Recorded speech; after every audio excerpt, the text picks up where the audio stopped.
Leave us alone, I demanded. Haven't you done enough already? The lighter clicked off, and then on again. In the brief darkness, he seemed to have changed faces, now wearing a mask of concern and kindness that I'd have bet was close to the one he'd used to snare Nancy.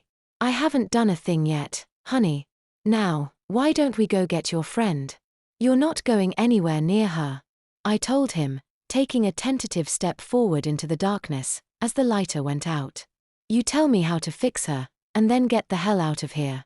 I'm sure she's just fine as she is, he grinned, lighter flicking back to life with him standing much closer, his eyes traveling up and down my body as if they were already ripping off my costume and the skin underneath. But you. He started to move his other hand over towards the lighter.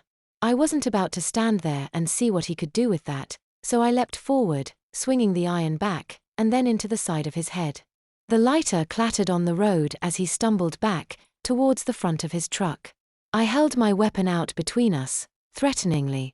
What do you think you're doing, you little bitch? He yelled, ignoring the threat and launching himself at me.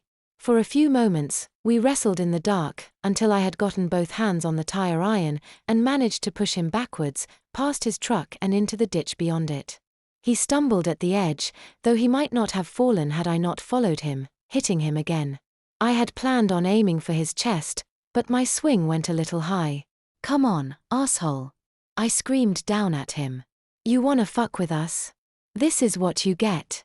I heard my breath hissing out into the night air as I stood there, chest heaving, staring down into the ditch.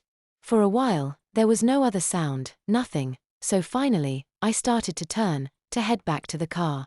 Then I heard the crackling of the dead leaves that filled the ditch and littered the road, and I spun, all of the force of my turn channeled into my arms as they brought the tire iron around one more time, slamming into him once again with a wet thud. He fell again, his body sounding much heavier this time, more limp. Hey, I said quietly, bending over a little. Hey, are you okay? It was kind of a silly question, I knew, to ask someone I just bashed in the head a few times.